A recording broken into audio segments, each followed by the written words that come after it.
Cette émission est une présentation de la télévision communautaire du Kamouraska.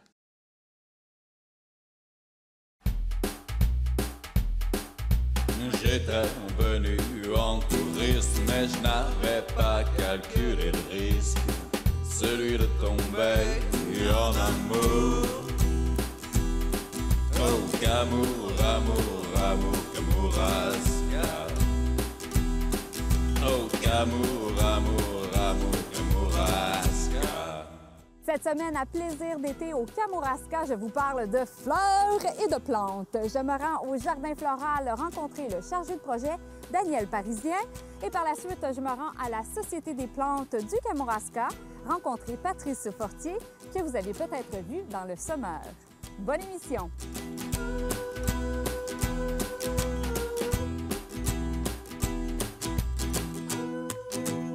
Alors, je suis en compagnie de Daniel Parisien, chargé de projet au Jardin floral à la Pocatière. Bonjour, Daniel. Bonjour. Merci de m'inviter dans ce superbe jardin et ça me fait plaisir de le faire découvrir à la population du Kamouraska. Oui, ça fait grand plaisir de vous recevoir. Merci. On a souvent de la visite de partout au Québec, même d'autres provinces, mais souvent, on n'a pas beaucoup de visites au Kamouraska, des Kamouraskois. Ben oui, hein? Bon, Nul n'est jardin... prophète dans son pays. Exactement, exactement. Donc, parle-nous du jardin. Ça fait combien de temps qu'il existe, ce jardin floral-là, qui est juste à côté de l'ITA? Oui. En fait, c'est sur les terrains de l'ITA. C'est une entente qui a été faite au début des années 95-96. C'est trois partenaires principaux. On a l'ITA, la Société d'horticulture qui gère le jardin, et Ville de la Pocatière. Ces trois-là sont le point de départ de l'entente qui a été créée pour créer le jardin floral. Il y a bientôt plus que 20 ans présentement.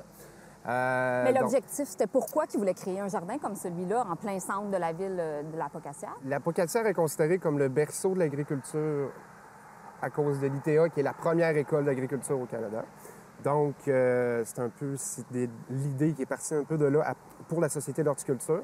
Ensuite, pour l'ITA, dans le fond, ça pouvait devenir un jardin-école où les étudiants pouvaient venir faire des laboratoires, venir apprendre, faire des stages, etc. Dans le fond, les vocations sont éducatives, touristiques, communautaires. Parfait. Et c'est grand comment, le jardin? Le jardin a 2 hectares en tout. Quand même. Il est en montagne, donc c'est différents paliers. Donc, ça prend combien de temps le visiter, là, à peu près? Là? Ça dépend de l'intérêt. Ouais. Quand on fait des visites guidées pour les autobus ou pour les gens qui viennent, on considère à peu près 1 heure. OK. Mais ça peut facilement déborder, Oui. 1h30 facilement. Là. Ça dépend toujours de notre amour pour les puis fleurs. des questions, parce que chaque plante a leur histoire. Donc, si on se met à raconter l'histoire de chacune des plantes, on peut se ramasser avec une longue une longue liste oui, d'informations. Et est-ce que vous avez aussi, pour pouvoir bien l'entretenir, ce jardin-là, ça prend des sous? Oui. Donc, oui, est-ce que vous avez des activités de financement ou des trucs qu'on peut vous encourager? Oui. C'est sûr qu'on a beaucoup de partenaires très importants, comme Ville de la Pocatière qui est là depuis le début, l'ITA qui est là depuis le début qui nous aide. Ensuite, depuis quelques années, on a eu de l'argent de la MRC via le Fonds développement des territoires. Oui. Fait que ça nous aide beaucoup. Mais il faut qu'on soit autonome le plus possible. Puis notre activité de financement, la principale, là, c'est au printemps que ça se passe, mai-juin. OK. On produit des plantes à l'ITA dans les serres, que ce soit des annuelles, des plants de légumes, fruits. On a des vivaces aussi qu'on multiplie au jardin. Donc, on fait une vente c'est une vente d'autofinancement, finalement, qui est très importante pour nous. On fait ça au Carrefour de la Pocatière. On loue un local, puis pendant 2 mois, à toutes les fins de semaine, souvent c'est le vendredi, samedi, dimanche. OK. Et Alors, vous vendez... là, on vend, c'est ça. Et pour vous encourager aussi, il y a une autre façon. C'est gratuit pour venir visiter le jardin? C'est l'accès est gratuit pour les visiteurs, avec contribution volontaire, c'est ça. Ça peut aider aussi, ça peut vous donner un coup de main. Ça l'aide beaucoup. Dis-moi, il y a combien d'employés qui travaillent ici? À temps plein, depuis quelques années, on est 3, temps plein saisonnier. Oui. Puis, on s'entend que l'hiver, il n'y a pas grand monde ici. C'est quand même assez mollo. Puis, on a des étudiants qui viennent travailler avec nous autres. On en a 1 à 2 par année. Et vous êtes ouvert de mai à octobre, à peu près? Genre, oui, c'est ça. C'est ouvert comme toujours, en fait. Étant donné qu'on est dans un jardin, j'imagine qu'on peut venir plusieurs fois pendant l'été puis découvrir de nouvelles sortes de fleurs. Exactement, parce que le jardin est conçu pour être en fleurs tout le temps. Donc, quand c'est pas une sorte, c'est une autre. Si on vient de visiter, comme là, on le visite aujourd'hui, la semaine dernière, on aurait vu d'autres choses, puis la semaine prochaine, on verrait d'autres choses. Il y a toujours quelque chose à voir au jardin. On peut le visiter. Plusieurs fois durant l'été. Merveilleux, oui. Et là, Daniel, tu me fais-tu un petit tour? Tu me parles de quelques endroits On le peut fun à faire un visiter? petit tour, regarder quelques fleurs qui sont présentes là aujourd'hui. Merci beaucoup. Au plaisir.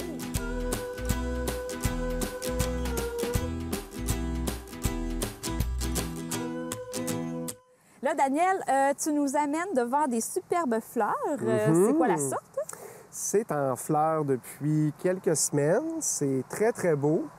Ça s'appelle l'herbe à savon. L'herbe En fait, à savon. Oui, l'herbe à savon. Ça sent très, très bon d'ailleurs. Non, je vais ressentir. Très, très bon. L'herbe à Oh, savon, oui. c'est une plante qui avant était utilisée pour fabriquer des savons. Parce que dans les racines, dans les rhizomes, en fait, il y a un agent moussant qui dilue le gras, qui s'appelle la saponine. OK. Donc, c'est une plante qui était utilisée beaucoup dans le temps pour faire des savons. Fait que Est-ce c'est qu'on ça. en fait encore des savons avec ça? Je ne sais pas si peut-être qu'il y a des... Quai des bulles, hein? Il faudrait aller voir Quai des bulles pour lui Ah, demander. ça serait bon de savoir. Mais en tout cas, c'est une fleur qui est en fleur présentement aujourd'hui. Encore quelques semaines, peut-être une semaine encore, à son plus beau. Donc, c'est ça que je trouve très intéressant. C'est la saponaria. La saponaria.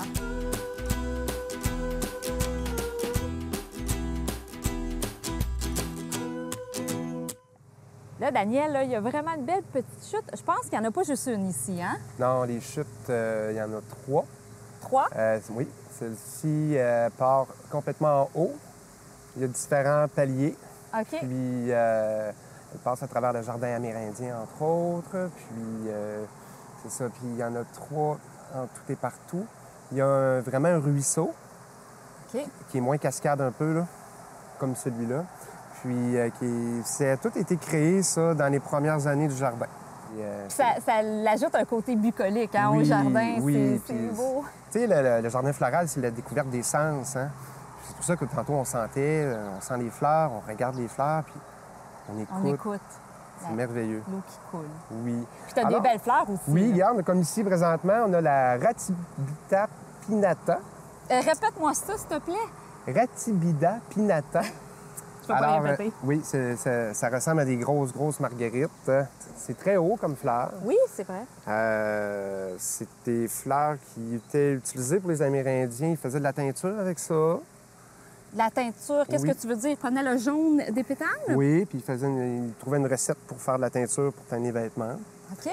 Puis, c'est une plante médicinale qui est très, très, très bonne pour analgésique, anti-inflammatoire. Fait que c'est une plante qui enlève la douleur. Puis, on peut l'utiliser aussi contre les plaies. Puis, les Amérindiens Cheyennes, les tribus Cheyennes utilisaient ça contre les morsures de serpents-sonnettes. Fait que des fois, on voit les chamans amérindiens qui partent dans la forêt chercher des choses pour guérir. Là. Bon, ben ça, c'est une des choses qui est utilisée contre les morsures de serpents-sonnettes. Et il y a une autre fleur aussi, Daniel, qui est assez particulière.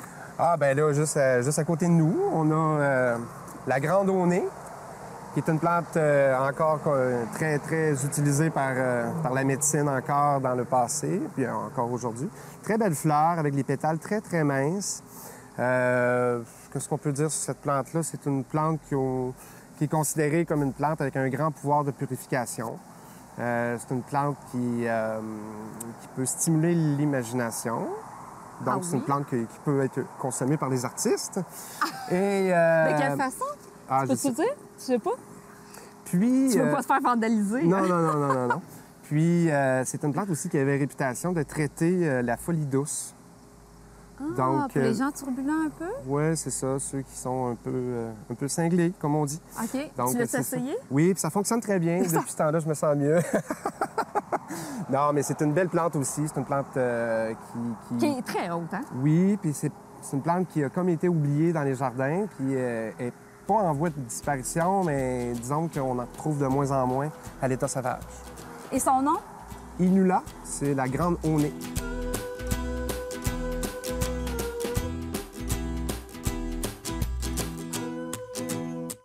Là, Daniel, là, tu veux nous parler d'un arbre. Un arbre. Fait que l'arbre, lui, qu'on arrive n'importe quand dans la saison, il est tout le temps là. Il n'est pas en fleurs. Il n'est pas en fleurs, mais il est, je considère, exceptionnel. C'est un arbre qu'on retrouve rarement dans la région, ce qu'on pourrait dire. C'est un Ginkgo biloba. Ginkgo biloba, on voit ça à la pharmacie, hein, souvent dans les bars, c'est ça. C'est un arbre. Puis le Ginkgo biloba, c'est considéré comme un arbre immortel. Parce qu'il peut vivre jusqu'à 1000 ans, puis c'est tout à fait normal. Est-ce que tu penses que si on en mange, on peut vivre jusqu'à 1000 ans? Ah, je ne sais pas, je ne sais pas. Mais c'est un arbre qui, c'est très intéressant parce que il y a 270 millions d'années, il était sur la planète Terre. Ça, c'est 40 millions avant l'arrivée des dinosaures. Là. Donc cet arbre-là, c'est un arbre préhistorique. Il a toujours été sur la planète, puis il est encore là aujourd'hui. Puis il n'y a comme pas vraiment de ravageurs, donc il n'y a rien qui le nuit. C'est juste l'homme qui peut lui nuire. T'sais. C'est pour ça qu'il grandit. Il est immortel. Il ne peut pas être malade? Il n'y a pas des insectes qui peuvent Il n'y a rien Il y a qui le rien? dérange. Mais voyons. C'est pour ça que... Là, voyez-vous, là, il y a 20 ans, cet arbre-là. Il a été planté au début du jardin floral, peut-être dans la deuxième année ou la première année. Puis on est très, très fiers. C'est un arbre qui pousse bien à Montréal. J'en ai vu des spécimens à Montréal. Mais d'habitude, en région, là, quand on commence à tomber dans des zones plus rustiques, là, il ne tolère pas. Fait que c'est un arbre qu'au Kamouraska, on doit être très fiers de l'avoir. Nous autres, au jardin, on est très, très fiers de l'avoir.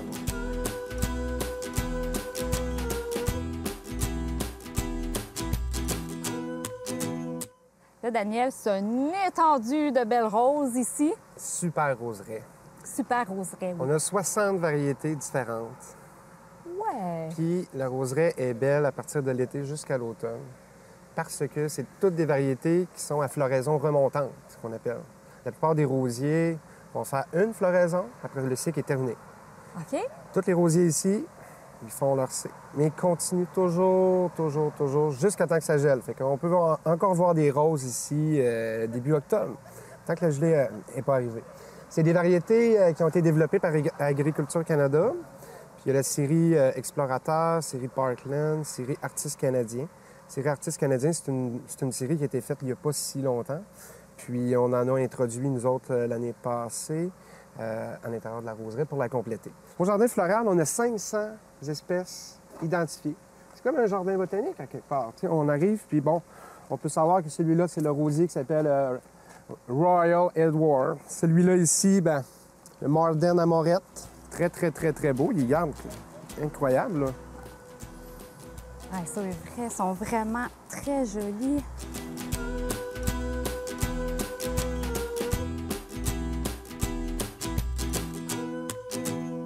Donc ici, ben, qu'est-ce qu'on retrouve? C'est une collection d'émeraucales. Donc les passionnés d'émeraucales peuvent venir contempler plus de 120 variétés différentes. 120 variétés ici, là? Oui, présentement. Là, il y en a qui sont en fleurs aujourd'hui. Il y en a qui étaient en fleurs il y a 2 semaines, puis il y en a qui vont être en fleurs à un autre moment. Puis, tu sais, on voit qu'il y a beaucoup de couleurs. Oui. Mais, tu sais, c'est toutes des variétés différentes qui ont toutes des particularités. Fait que des fois, on voit des jaunes, mais c'est pas les mêmes jaunes. Comme celle-là est orangée. Oui. Il y en a d'autres orangées, mais elles sont toutes différentes. Ça a été implanté, ça, il y a à peu près 10 ans, un petit peu plus que 10 ans. Fait que c'est le fun. Là, on est dans la période des émeraucales, donc on peut... On peut savourer en odeur et en visu. Bien, c'est des fleurs qui durent une journée, hein? C'est comme lisse d'un jour qu'on appelle. Oui, c'est pas très long, donc il faut en profiter quand c'est là. C'est ça. Bien, écoute, Daniel, c'était vraiment intéressant. Au plaisir. Merci pour cette belle visite et j'invite tous les gens de la Pocatière et du Kamouraska à venir au Jardin floral. C'est un endroit à ne pas manquer. Puis on est accueillis par Daniel Parisien. Il n'y a rien de mieux. Merci beaucoup. Bien, c'est un grand plaisir.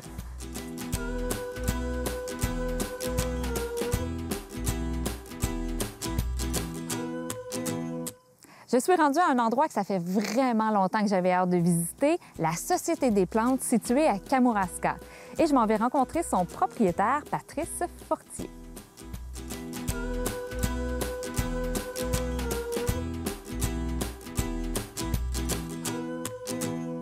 Bonjour, Patrice. Bonjour. J'imagine que certaines personnes à la maison vont dire « il me dit quoi, celui-là? » Parce que tu as participé au documentaire Le Sommeur. Donc, c'était toi l'acteur principal ou l'acteur secondaire? Bien, en fait, les vraies stars du film, c'est les plantes du jardin. Puis moi, en fait, je suis toujours là parce que je suis un peu l'impresario de toutes ces belles plantes. Alors, ouais, c'est ça. Les gens reconnaissent ma face à cause de ça. Donc, on est ici, chez toi. Qu'est-ce que c'est la Société des plantes? Qu'est-ce que ça fait, ça, une Société des plantes? Oui. En fait, c'est très complexe. C'est pour ça que le nom porte... c'est volontairement très, très ouvert. C'est que c'est un lieu de recherche et d'expérimentation au départ. Donc, il y a principalement dédié à produire et vendre du matériel génétique, des semences pour les jardins. Donc, adapté régionalement. Et aussi, il y a toute une recherche au niveau d'espèces et de variétés beaucoup plus rares ou pas du tout connues, en fait. Donc, voir qu'est-ce qui donne des bons résultats dans un jardin dans le Bas-Saint-Laurent. Puis distribuer, j'ai des clients beaucoup en Côte-Nord, Gaspésie, qui vont bénéficier d'une sélection régionale, donc adaptée au vent, à des étés plus courts, plus frais. Donc ça, c'est la portion principale qui nous occupe vraiment le plus clair du temps, mais on fait aussi de la recherche. On crée des variétés, on fait des croisements, on fait de la recherche au niveau de la cohabitation des plantes. Donc la société des plantes qui vivent en société, il y a des compagnonnages, des façons de cultiver différentes qui vont associer différentes cultures. Il y a ça, il y a tout un volet artistique aussi. On va avoir un petit canal YouTube bientôt, vous allez avoir une petite idée là, de choses qui se passent ici. OK. Mais qu'est-ce qui a fait en sorte que tu as voulu partir une entreprise comme celle-là, qui est assez rare, hein? Il ne doit pas en avoir des tonnes. Ça, là, on n'a pas le temps de tout expliquer, le cheminement. C'est assez complexe. Il y a eu beaucoup de méandres, mais ça vient d'une démarche artistique. Moi, j'ai étudié en arts plastiques. OK. Après mon bac en arts plastiques, j'ai continué de travailler en galerie. J'avais une pratique qui m'a mené de plus en plus à travailler avec les plantes puis avec les cycles de transformation. Et je me suis un peu pris au piège là, de devenir paysan semencier. Puis là, c'est sûr que ça prend le dessus dans mon horaire. Mais on a encore des projets. J'ai encore des projets d'expo et d'activités artistiques. Au niveau de l'art? Oui. Mais j'imagine qu'il faut quand même être passionné un peu par les plantes là, pour faire ça. Là. Bien, il y a de la gourmandise aussi derrière tout ça. Là. Ça, je l'avoue, c'est une grande motivation parce qu'il y a beaucoup de choses qui sont excellentes à manger, mais qui ne se trouvent pas à l'épicerie. Donc, j'ai jamais été celui qui accepte tout ce qu'il y a à l'épicerie comme c'est ça qu'on a. C'est pas vrai, il n'y a pas juste ça. Il y a vraiment tellement d'autres choses qu'on peut, mais il faut réapprendre aussi comment les utiliser. Donc, ça demande de la recherche. Puis c'est ça qui m'excite un peu, là, tout le côté ethnologique. C'est comment les Amérindiens travaillaient leur maïs, lessivé dans les centres de bois. Même ailleurs dans le monde, les Coréens, comment ils font leur fermentation de radis. Alors là, ça ouvre beaucoup de portes vers la restauration, vers l'histoire. Donc, c'est sans fin, là. Mais est-ce que tu as étudié un peu là-dedans? Parce que connaître tout ça, là... Oui, non, ça, je dirais apprendre sur le tas, faire des recherches. T'es un homme curieux. Par contre, j'ai pris un cours à l'ITA de la Pocatière quand je suis arrivé dans la région. Là. Ça fait 17 ans, la Société des plantes, puis 3 ans avant. Donc, il y a 20 ans, je suis arrivé dans la région, puis j'ai pris un cours d'1 an. Mais à l'époque, mes professeurs nous disaient qu'on ne pouvait pas vraiment produire des semences dans la région, qu'on n'avait pas le climat pour. Donc, ils ont essayé de me décourager de partir de cette entreprise-là, mais tu vois, maintenant, ils m'en achètent. Alors, on peut produire des semences, oui. Mais c'est pas enseigné, c'est pas quelque chose qui est enseigné. Donc, à l'époque, maintenant, avec Internet dans toutes les maisons, c'est sûr, en 20 ans, ça a beaucoup changé. Il y a beaucoup plus de ressources pour les jeunes qui veulent apprendre. Il y a des blogs, il y a sur YouTube, des tutoriels. Donc, même beaucoup plus de livres sur le sujet. Donc, c'est plus facile d'apprendre à produire des semences maintenant. C'est qu'au départ, les choses qu'on veut faire pousser, on ne les trouve pas forcément au Québec. Donc, il y a 20 ans, il fallait que j'en fasse venir d'Angleterre, de France, de Californie, de partout. Je me disais, c'est juste ridicule, les frais puis les complications. Alors, pourquoi on pourrait pas les produire ici? Puis, en fait, on peut. Et comment tu fais pour faire connaître tes produits? Parce que des fois, c'est pas toujours facile. Hein? Quand on ne connaît pas, on veut pas essayer. Oui, ou on est exact. moins curieux. Il faut tendre la main. C'est sûr, la plupart des gens vont vouloir des carottes oranges. Mais dans les foires de semences, on a beaucoup... Tout l'hiver, il y a des foires, pas vraiment dans la région ici, mais ailleurs. Il y en a dans plusieurs régions du Québec. Donc là, on a l'occasion de parler avec les gens puis de leur expliquer un peu les nuances. Parce que les carottes blanches, comme j'ai une variété de Suisse, blanche de Küttingen, qui est vraiment meilleure qu'une carotte nantaise pour faire un bouilli, mettons. T'sais, quand tu la mijotes, elle va rester ferme, beaucoup plus aromatique. Donc, les meilleures carottes à croquer crues, sucrées, juteuses, ne sont pas les meilleures pour cuisiner nécessairement. Donc là, on a l'occasion, quand on est en personne, d'expliquer tout ça. Sinon, sur le site Internet, il y a quand même des textes. Okay. Et puis, en travaillant de pair avec des chefs, là, souvent en restauration, ils vont faire connaître nos produits. Donc, ils vont le dire... ça, c'est bon pour... les serveurs, oui, dans certains restaurants qui vont être un peu plus expérimentaux, là, ou beaucoup de restaurants vont rechercher des aliments plus rares et donc les faire découvrir. Puis là, il suffit que Ricardo en parle à la télé ou... bon, tu sais, quand José Di Stasio a parlé du kale, a donné des recettes de kale, les ventes de graines de kale ont doublé. Ah ouais? Ouais. Ça, c'est bon, ça. On aime ça dans ce temps-là. Oui, mais ça se passe un peu comme ça. Ça peut prendre des années. Quand j'ai mis le chervi en vente, c'est une espèce de carotte vivace, rustique, qui pousse dans des sols un peu mouillés. J'en ai vendu 25 sachets. Maintenant, j'en vends des centaines de sachets, là, parce qu'il y a un effet d'engouement aussi. Qu'est-ce qu'on peut faire ici là, quand on vient de visiter? Bien, en fait, premièrement, je ne suis pas ouvert au public, sauf sur rendez-vous. Quelqu'un qui veut acheter des graines à la granotterie ici peut venir en prenant rendez-vous par téléphone ou courriel. Okay. Sinon, j'ai un comptoir de vente à l'épicerie au Jardin du Bedeau au village. OK. J'offre des visites guidées du jardin juste au mois d'août, les vendredis, samedis. OK. Donc, c'est comme 5 à 7 ou 4 à 6, là, dépendant. En groupe? C'est des petits groupes. Je prends jamais plus que 10 personnes en tout. Là. Donc, souvent, il y a 4 personnes, 6 personnes. Okay. Et là, c'est quand même ouvert au public. Oui, c'est ça. Là, c'est 2 heures. Donc là, on parle, puis là, je fais goûter des trucs, puis c'est comme une petite conférence, mais avec les plantes sous la main. Donc, c'est plus intéressant que... En général, c'est ça. Mais les gens comprennent un peu le métier. Hey, je me trompe pas si je te dis que tu fais certains mix entre 2 variétés? Oui. Cette année, on est en train de... Il y a 2 croisements là, en cours. Là, des fois, c'est juste pour aller chercher la vigueur d'un, puis la texture de l'autre. Donc, ou améliorer. Il y a un petit côté paquet à surprise là-dedans. Je suis en train de croiser 3 sortes de radis dans le but de trouver mon radis idéal. Mais ça doit être le fun à regarder qu'est-ce que ça va faire. C'est vraiment le fun, oui. Puis, mais ça demande parfois, c'est pas nécessairement du matériel à vendre. Donc, c'est un travail de recherche qui n'est pas subventionné, là, si on veut. Donc, ça, c'est des petits luxes qu'on s'offre. Là. Et là, derrière toi, tu as un magnifique jardin, mais il l'a pas eu facile là, cet été. Non, d'habitude, il est pas mal plus somptueux que ça à cette date-ci. Il y a 3 semaines, il a été déchiqueté en partie. Là. Donc, il y a beaucoup de choses qu'on voit que c'est de la pousse de 3 semaines. Donc, ça pousse vite à ce temps-ci parce qu'il y a un bon système racinaire. Mais il y a des plantes que je pensais pas qu'ils allaient reprendre. Là. Les oignons, je pensais qu'ils étaient...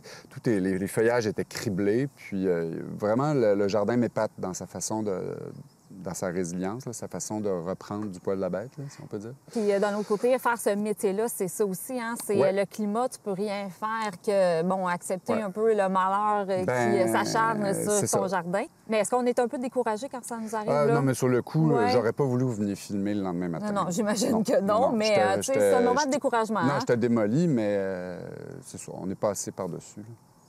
Mais as-tu des moments, là, si on y va dans le côté plus positif, là, des petits moments de bonheur? Là?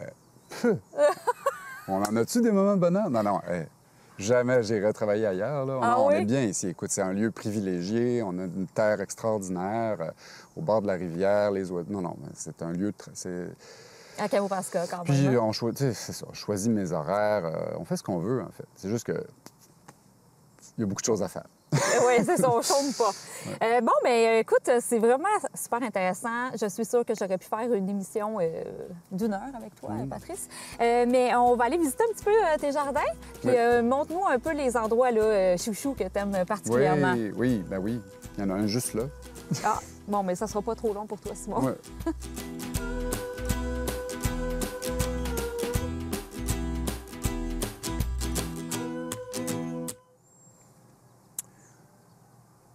Mais c'est bon. Oui, c'est super bon. C'est dans les très bonnes fleurs comestibles, la bourrache. Mais c'est que les gens la connaissent comme fleur, mais c'est que c'est aussi un légume feuille, comme ces feuilles-là. OK. Donc, ça fait un excellent potage. Donc, il y a des traditions, certaines régions d'Italie où c'est très, très connu. C'est juste que c'est pas connu en Amérique du Nord comme légume, comme feuillage à légumes. Mais, on fait un potage comme on ferait avec des épinards, mettons. OK. Mais ça s'accorde vraiment bien avec les goûts du bas du fleuve, avec les produits de la mer.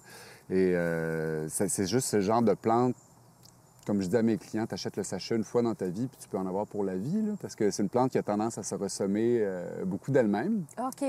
Alors, c'est très difficile pour nous de récolter toutes les graines. Il y en a toujours qui tombent. Donc, il y en a toujours un peu partout dans tous les coins du jardin. OK. Donc, on la tolère ou pas, puis celle qu'on arrache, on la mange.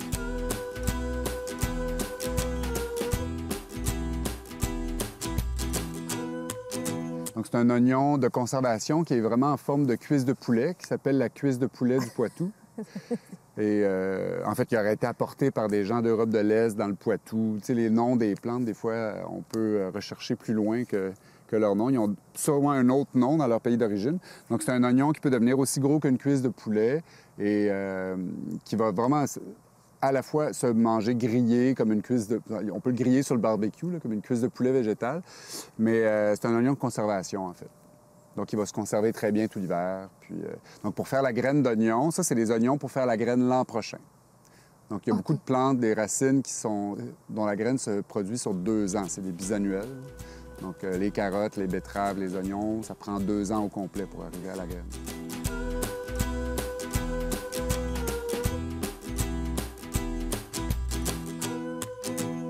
Ça, Patrice, dis-moi, qu'est-ce que c'est? Oui, bien, c'est l'absinthe. L'armoise absinthe, qui est une plante importante pour moi, parce que ça fait partie des plantes dont je peux vendre les graines qui ne demandent pas beaucoup de soins. C'est une plante qui pousse tout seul. Donc, on m'en arrache beaucoup parce qu'il y en a toujours trop qui se ressèment.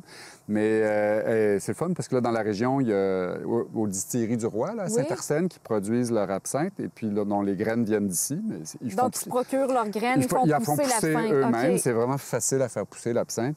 Et ils doivent renouveler tous les 3 ans pour pas qu'il y ait de concentré de thuone qui serait toxique. Mais ça pousse-tu assez haut, cette affaire-là? Ça, c'est la hauteur que ça... C'est la hauteur, OK. C'est comme du bois, ça revient sur le même plan chaque année, c'est vivace. OK. Et une des choses intéressantes avec l'absinthe, c'est que c'est un répulsif à insectes. Le fait d'en avoir en périphérie, ça repousse même pas parfaitement les chevreuils, mais ça peut aider à repousser les chevreuils, ça repousse beaucoup d'insectes. Donc, quand on a des problèmes de vers gris, ici, les larves de hanneton là, qui mangent les légumes au printemps, on met des rameaux d'absinthe tout le long, puis ça arrête.